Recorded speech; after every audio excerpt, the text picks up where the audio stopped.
E estamos chegando com mais uma edição do nosso EVNews para todo o Brasil. 24 capitais recebendo nosso sinal da TV Evangelizar. Hoje, quinta-feira, 9 de julho de 2026. Eu te convido para ficar comigo porque tem muita informação, prestação de serviço e, lógico, a sua companhia. Vem junto comigo saber o que vai ser destaque, o que vai ser notícia a partir de agora. Cesta básica fica mais cara em boa parte do país. O principal responsável pela alta foi o feijão. Estados Unidos atacam cerca de 90 alvos militares na costa do Irã em nova rodada de bombardeios. 15 dias após terremoto, milhares de pessoas na Venezuela esperam resposta para recomeçar. Vagões rosa nos trilhos. Metrô de Fortaleza lança espaço exclusivo para mulheres. E um exemplo no esporte. Um grupo de mulheres com mais de 60 anos conquistou vaga para o Campeonato Mundial de Remo Master. O EVNews já está no ar.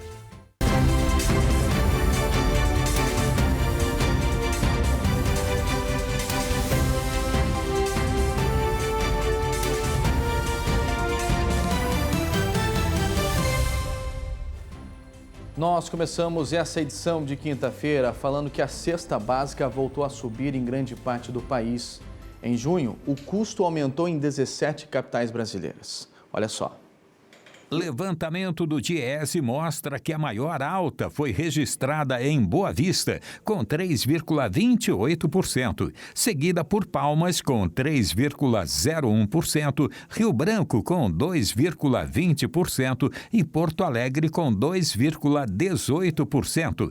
Em compensação, João Pessoa teve uma queda do custo médio de 3,97%. Recife e Maceió tiveram as maiores quedas no mês, com redução de mais de 3%. Apesar disso, no acumulado do ano, todas as capitais pesquisadas registraram aumento no preço da cesta básica. O principal responsável pela alta foi o feijão, afetado pela redução da área de cultivo e pelos problemas climáticos nas safras. Também ficaram mais caros o arroz, a carne bovina e o leite.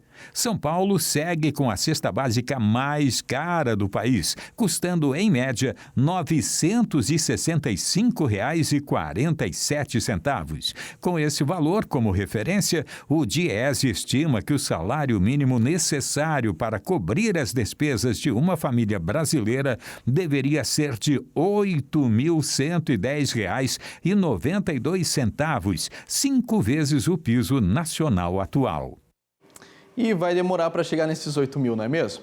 Olha, o governo federal anunciou nesta quinta-feira que desistiu de retirar o subsídio de 44 centavos por litro da gasolina nesta semana após o preço do petróleo voltar a subir. O ministro da Fazenda afirmou que a revisão da ajuda financeira deve ser realizada com cautela. Por esse motivo, o governo decidiu adiar o fim do subsídio da gasolina para a semana que vem. Os preços do petróleo dispararam na última quarta-feira depois que os Estados Unidos lançaram novos ataques contra o Irã. O novo conflito fez com que o petróleo Blend, principal referência global de preço para o petróleo bruto, chegasse a $80 durante a cotação do dia. Mudando de assunto, as relações entre os Estados Unidos e Irã atingiram um novo patamar de crise após as forças militares americanas realizarem bombardeios estratégicos contra o território iraniano.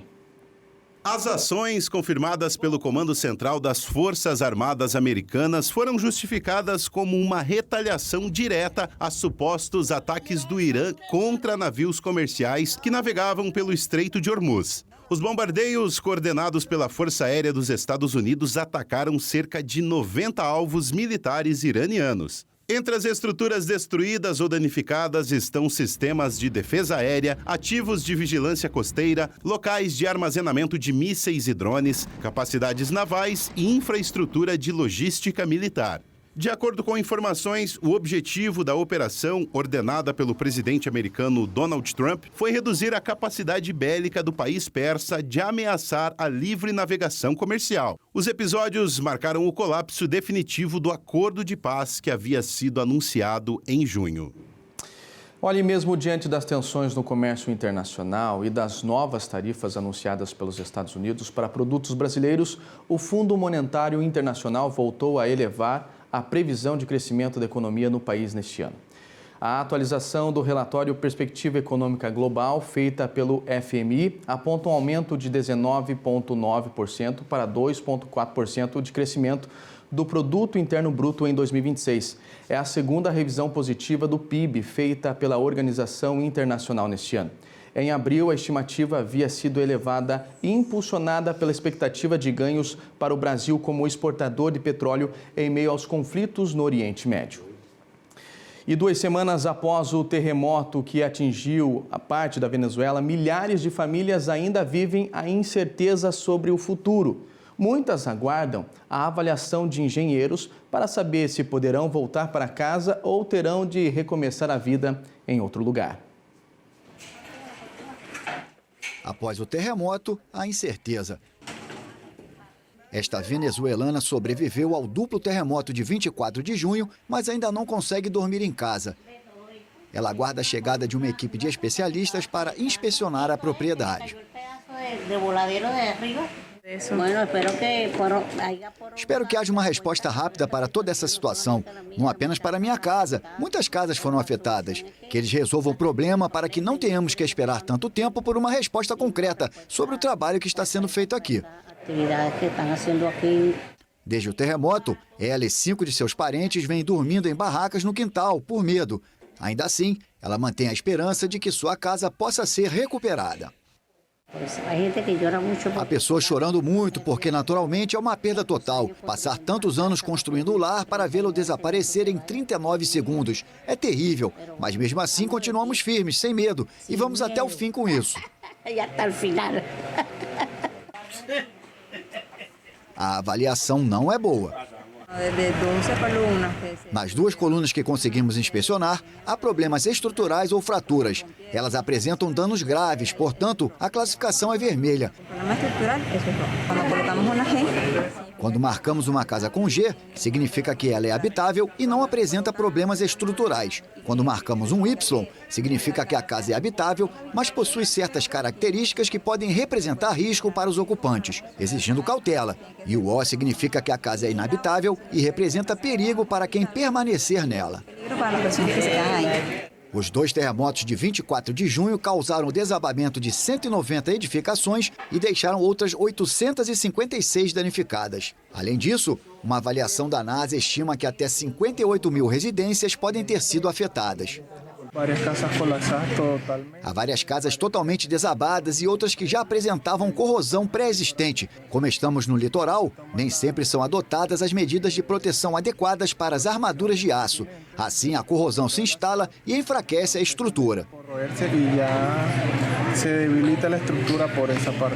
O governo informou que já foram realizadas aproximadamente 6 mil avaliações de residências e afirmou que as fases de reparo e reabilitação viriam a seguir. Enquanto isso, muitos estão dormindo em barracas ou em casas de parentes, aguardando a reconstrução. Olha, subiu para 3.811 o número de mortos pelos 2 terremotos que atingiram a Venezuela há 2 semanas. O novo balanço também registra 16.740 feridos e 17.907 desabrigados, segundo dados divulgados pela Assembleia Nacional. E depois do intervalo você vai ver em Fortaleza, o metrô conta com 2 vagões exclusivos para mulheres. E você vai ver junto comigo também, um grupo de mulheres com mais de 60 anos conquistou vaga para o Campeonato Mundial de Remo Master.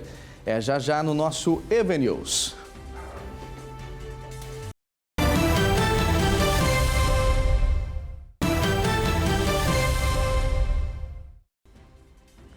De volta com o nosso EV News desta quinta-feira. Muito obrigado pela sua audiência em todo o Brasil aqui na TV Evangelizar. Olha, o metrô de Fortaleza agora conta com 2 vagões exclusivos para mulheres. A medida não restringe o direito de ir e vir, sendo uma das escolhas das passageiras.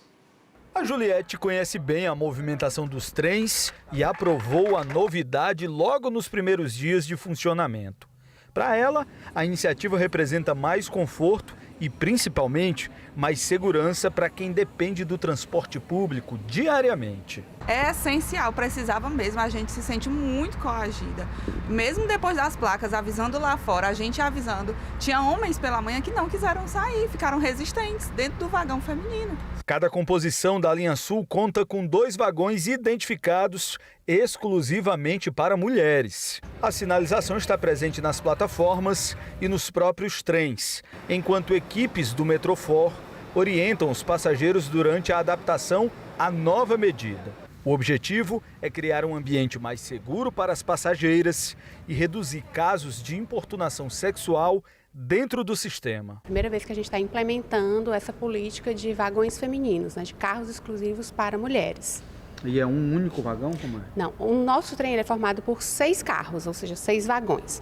E desses 6 carros, 2 são exclusivos para mulheres, os outros 4 permanecem mistos. Por hora, os vagões femininos estão disponíveis apenas na linha Sul do metrô de Fortaleza e durante todo o horário de funcionamento, não somente nos horários de pico. Assim, as mulheres, as garotas, as meninas estão protegidas o tempo todo com vagões exclusivos, resguardados para elas durante todos os dias. A implantação dos vagões exclusivos também se soma a outras medidas de proteção já adotadas no sistema.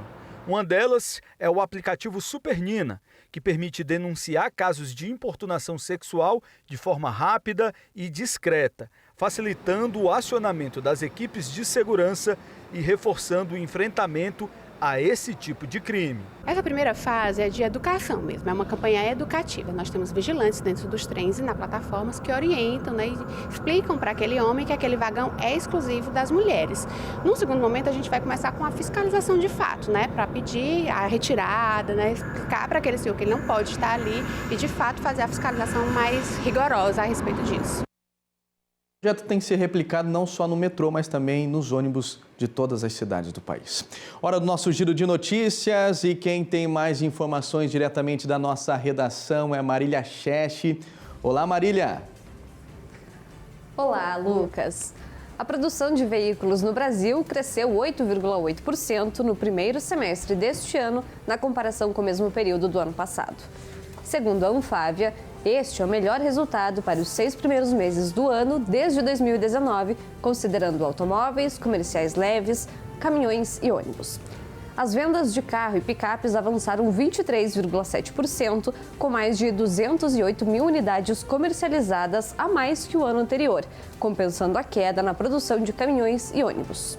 No comércio exterior, no entanto, as exportações caíram 21,2%, enquanto as importações cresceram 22,8%, somando mais de 280 mil veículos. E um dos reflexos desse cenário da indústria automotiva pode ser visto no Ceará, que segue atraindo investimentos para a produção de veículos elétricos. A britânica MG Motor vai iniciar em outubro a produção de 2 modelos elétricos na planta automotiva do Ceará, em Horizonte. O investimento é de 400 milhões de reais, com previsão de gerar 600 empregos e fabricar 50 mil veículos nos próximos 4 anos. Mais de 90% dos trabalhadores contratados são cearenses. A chegada da montadora fortalece o polo automotivo do estado, instalado na antiga fábrica da Troller, que vem atraindo novas marcas e tem capacidade para produzir até 80 mil veículos por ano, consolidando o Ceará como referência nacional na montagem de veículos elétricos. Mais de 90% dos brasileiros usaram a internet em 2025, segundo a PNAD-TIC, uma pesquisa do IBGE. Apesar do crescimento, a qualidade do acesso ainda é desigual. Cerca de 11% dos domicílios dependem exclusivamente da internet móvel para estudar, trabalhar, acessar serviços públicos e fazer operações bancárias. Além disso, quase 60% das casas não possuem computador ou tablet. Especialistas alertam que a população da menor renda, especialmente classes C, D e E, é a mais afetada pela limitação do acesso, o que amplia a desigualdade digital e dificulta o acesso a oportunidades e serviços essenciais. Eu volto com você, Lucas. Obrigado, Marília, pelas informações diretamente da nossa redação. Bom trabalho para você e a todos da TV Evangelizar. Vamos com informações do nosso tempo em algumas cidades do Brasil, aqui na nossa tela do tempo do nosso EVNews, começando com o Rio de Janeiro, Barra Mansa, 12 de mínima, máxima de 25 graus, sol lá no Rio de Janeiro. Crato, Ceará, 22 de mínima, máxima de 31 graus. Pode chover lá em Crato, Ceará. Sinop, no Mato Grosso, 20 de mínima, máxima de 34 graus. Sinop é amplamente conhecida como a capital do Nortão. A cidade é um importante polo econômico, educacional e cultural do centro-oeste brasileiro. Com mais cidades agora na nossa tela do tempo aqui, ó.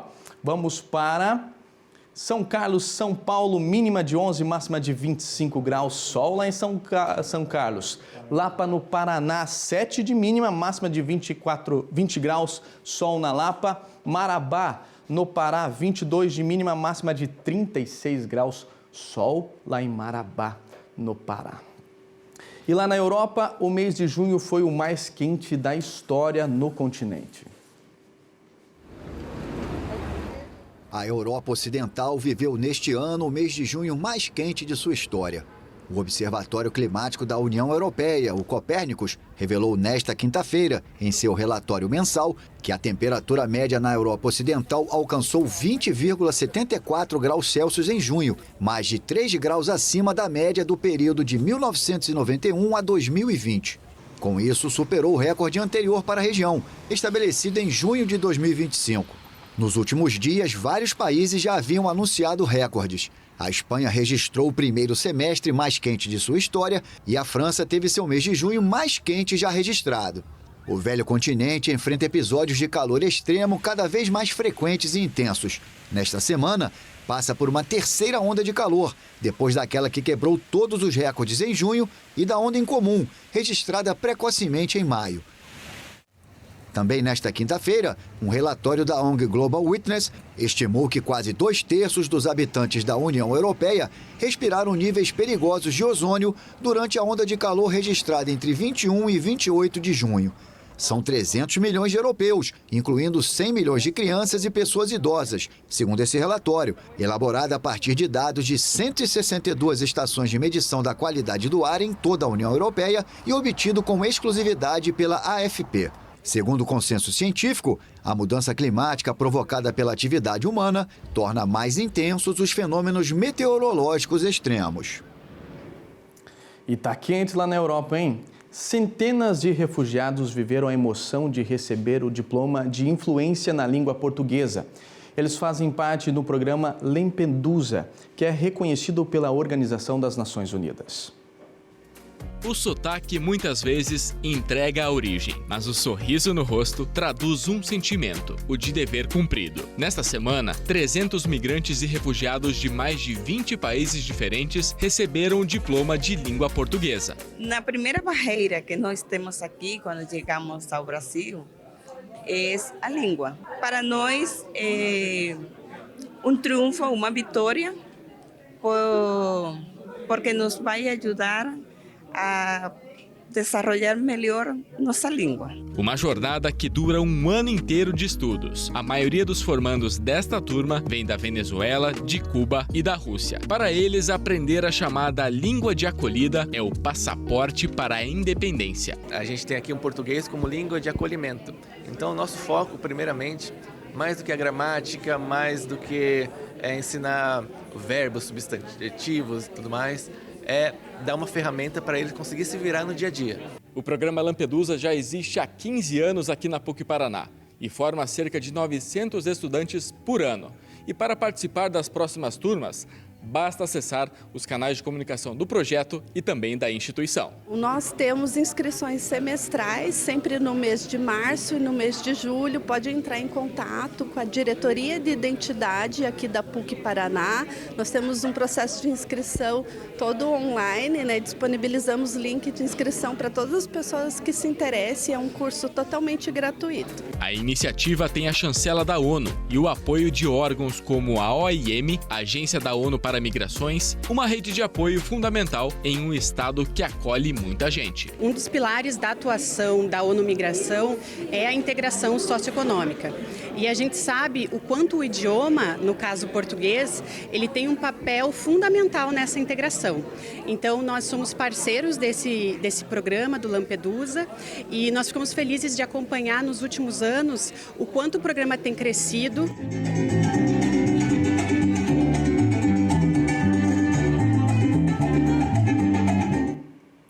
Um Um grande programa que a gente precisa novamente mostrar e parabenizar a todos refugiados, né, que vêm para o nosso Brasil.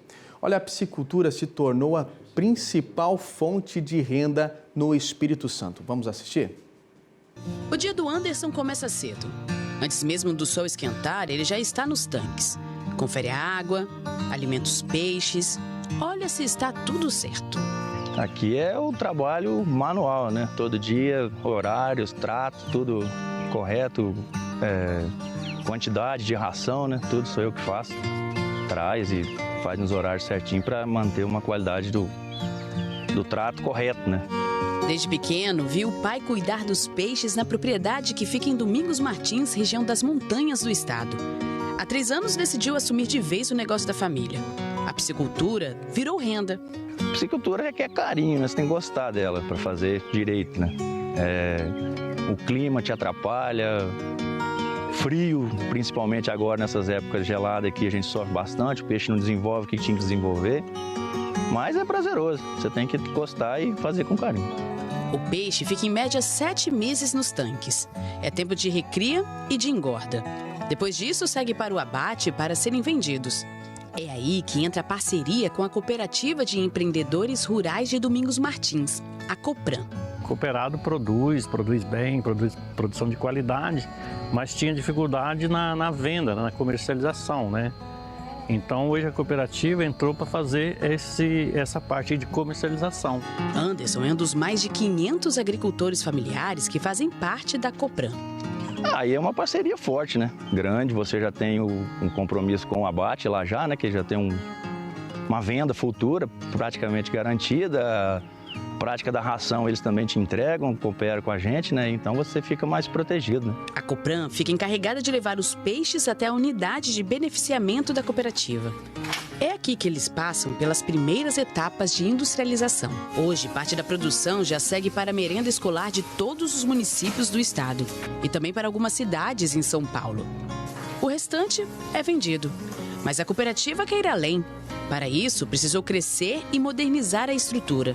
Investiu em uma nova unidade de beneficiamento, pensada para acompanhar o aumento da produção e abrir espaço em novos mercados, como supermercados, hotéis e restaurantes. A gente absorve o peixe do cooperado, uma média de 40% só da produção deles, né? E hoje a gente abate uma média de 2 toneladas por dia de tilápia.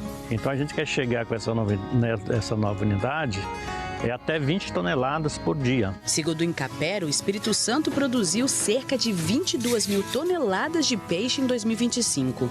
Um aumento de quase 3% em relação ao ano anterior. O projeto crescer mais um pouco, né? Parceria junto com a Copran aí, que ela está dando um incentivo bem bom, né? E aumentar e melhorar o sítio e pensar grande, né? Pensar para frente, que é o futuro tá aí, né? Então, corre atrás que vai dar certo. E olha só, um grupo de mulheres com mais de 60 anos conquistou a vaga para o Campeonato Mundial de Remo Master. Agora elas intensificaram os treinos para representar o Brasil na competição que acontece entre os dias 17 a 31 de agosto em Singapura. Céu nublado, vento frio e aquela chuvinha fina. Cenário perfeito para acordar de madrugada e entrar no mar para treinar. Parece loucura? Não para essas 6 atletas que vão representar o Espírito Santo e o Brasil no Campeonato Mundial de Vaa Sprint, entre os dias 17 e 31 de agosto. A rotina começa cedo e exige muito mais do que disposição. Além dos treinos coletivos, elas ainda conciliam musculação, trabalho, família e uma disciplina que começa antes mesmo do nascer do sol. O maior desafio primeiro é acordar 4h20 da manhã. É um esporte também que te cansa muito, né? Então você sai meio exaurido, né, de um treino pesado. Fora isso é disciplina, né, e resiliência, né, que a gente tem que ter todos os esportes, né? Mas quem são essas mulheres? A equipe Vitória Vaak conquistou a vaga para o Mundial após o vice-campeonato no Brasileiro de Sprint. É formada por 5 capixabas e uma baiana. As 6 competem na categoria W60, para atletas com 60 anos ou mais. Uma idade que para muita gente representa desacelerar, mas que para elas virou combustível para novos desafios. Há um tempo atrás, se alguém me perguntasse, né? Hoje, aos 60 anos, se há 20 anos atrás, aos 60, eu estaria aqui, eu não iria acreditar. Eu me sinto hoje melhor do que quando eu tinha 30 anos. Muito melhor. Uma satisfação muito grande na minha idade, eu ter descoberto, um pouco antes, né, ter descoberto o esporte, porque eu posso levar para a vida, né? Não tem idade para você, Renan. O esporte entrou na vida de cada uma em momentos diferentes. Para algumas, depois dos 40. Para outras, perto dos 50 anos. Mas todas concordam em uma coisa. Depois que descobriram o remo, tudo mudou. Canoa, além do coletivo, além de você estar sempre se espelhando e buscando e tentando trazer o conjunto, entendeu, para todo mundo, você constrói uma família. E dentro da canoa, cada uma tem um papel. A primeira dita o ritmo. As remadoras do meio garantem força e velocidade. Na parte de trás, quem está no leme conduz a direção. Funções diferentes, mas que só fazem sentido quando todas remam juntas. E no Mundial, essa união será fundamental. Aos 60 anos ou mais, elas colecionam histórias e conquistas. Mas sempre tem espaço para mais uma. O destino agora é Singapura. E o sonho? Acelerar até o pódio do Campeonato Mundial. A gente está indo para brigar ali na água por posições, por medalha. Nós estamos indo com muita garra. Até o momento são 38 equipes femininas de 60 anos. Então, para você ver como a mulherada está chegando com força. O Brasil não tem essa tradição de ouro em mundial, porque lá fora eles são muito além da gente, mas a gente tem que acreditar. Eu falo para as meninas, acreditem, né? Foi o que eu falei até antes do brasileiro. A gente, por mais que a gente tenha humildade, mas a gente tem que ter o autoconhecimento. Eu estou bem e eu vou fazer aquilo que eu sei fazer.